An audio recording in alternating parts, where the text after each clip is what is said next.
दोस्तों, क्या हम एक ऐसी जंग के दहलीज पर खड़े हैं जो पूरी दुनिया को वर्ल्ड वॉर 3 की तरफ खींच सकती है। पिछले कुछ महीनों से न्यूज़ में आपने सिर्फ 2 ही देशों के नाम सुने होंगे, ईरान और इसराइल।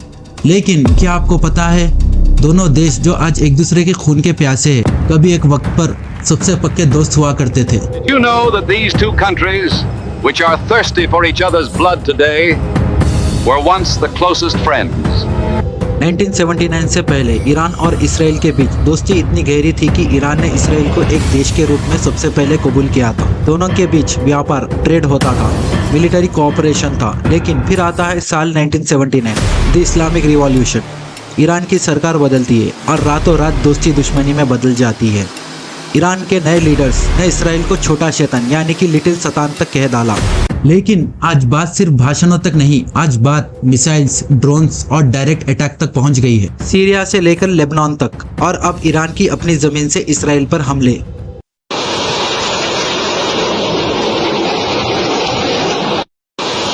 पिछले 40 सालों से ईरान और इसराइल में एक ऐसी जंग चल रही है जो आज तक कभी हेडलाइंस में नहीं आई। इसे कहते हैं शैडो वॉर। ईरान ने कभी इसराइल पर डायरेक्ट हमला नहीं किया, बल्कि उसने अपने प्रॉक्सीज का इस्तेमाल किया। हमास गाजा में, हिजबुल्लाह लेबनान में और हौतीस यमन में, ये सब ईरान से पैसे और हथियार लेते हैं। इसराइल का मानना है कि ये सब ईरान की रिंग ऑफ फायर स्ट्रैटेजी है, यानी इसराइल को हर तरफ से दुश्मनों से घेर लेना।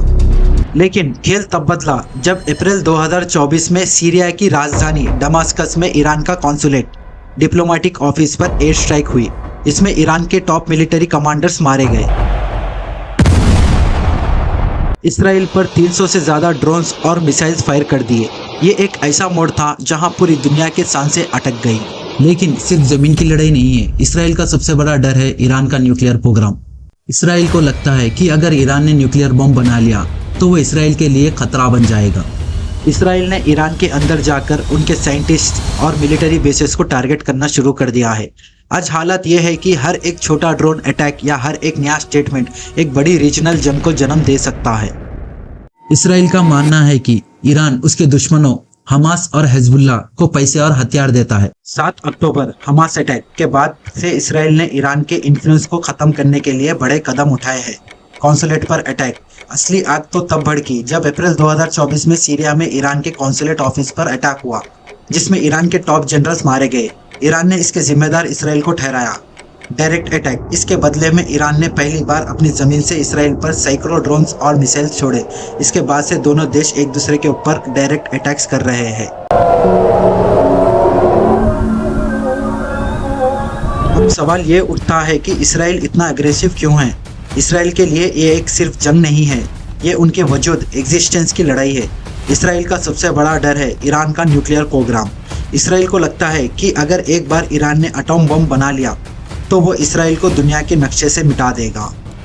इसलिए इसराइल चाहता है कि वो ईरान के न्यूक्लियर बेसेस को तबाह करे और अपने बॉर्डर्स पर बैठे हिजबुल्लाह जैसे खतरों को हमेशा के लिए जड़ से ख़त्म कर दे। उनका क्लियर मैसेज है, हम अपनी सुरक्षा के लिए किसी भी हद तक जाएंगे। दूसरी तरफ ईरान है। ईरान की सोच थोड़ी अलग है। ईरान का मकसद सिर्फ इसराइल को हराना नहीं है, बल्कि इस पूरे रीजन से अमेरिका और इसराइल के दबदबे, इन्फ्लुएंस को ख़त्म करना है। ईरान चाहता है कि मिडिल ईस्ट के फैसले वहाँ के देश करे, ना कि कोई बाहरी ताकत। इसलिए वो अपनी एक्सिस ऑफ रेसिस्टेंस, प्रॉक्सीज को मजबूत करता है ताकि इसराइल को चारों तरफ से दबाव में रखा जा सके। तो असलियत ये है कि ये एक सिर्फ जमीन का टुकड़ा लेने की लड़ाई नहीं है, ये एक डोमिनेंस की लड़ाई है। एक तरफ इसराइल अपना सुरक्षा चाहता है और दूसरी तरफ ईरान अपनी ताकत दिखाना चाहता है, और इन दोनों की जिद के बीच में फंसी है पूरी दुनिया की सुकून।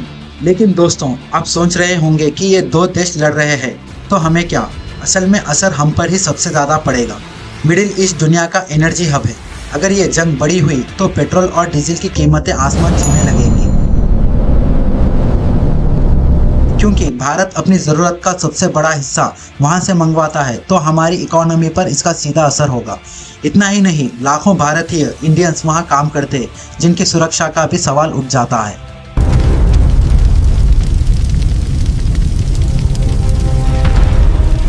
तो क्या ये वाकई तीसरी वर्ल्ड वॉर की शुरुआत है?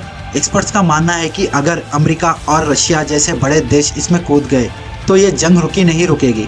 लेकिन फिलहाल दोनों देश, ईरान और इसराइल, एक दूसरे को सिर्फ अपनी ताकत दिखा रहे हैं।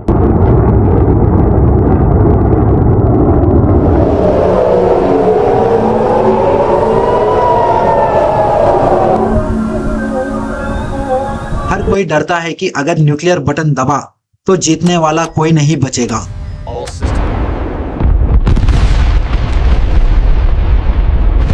दोस्तों, आपको क्या लगता है, क्या इसराइल को अपनी सुरक्षा के लिए ईरान पर अटैक जारी रखना चाहिए या फिर ईरान को अपने प्रॉक्सीज का इस्तेमाल करना सही है? आपकी राय नीचे कमेंट बॉक्स में जरूर बताएं।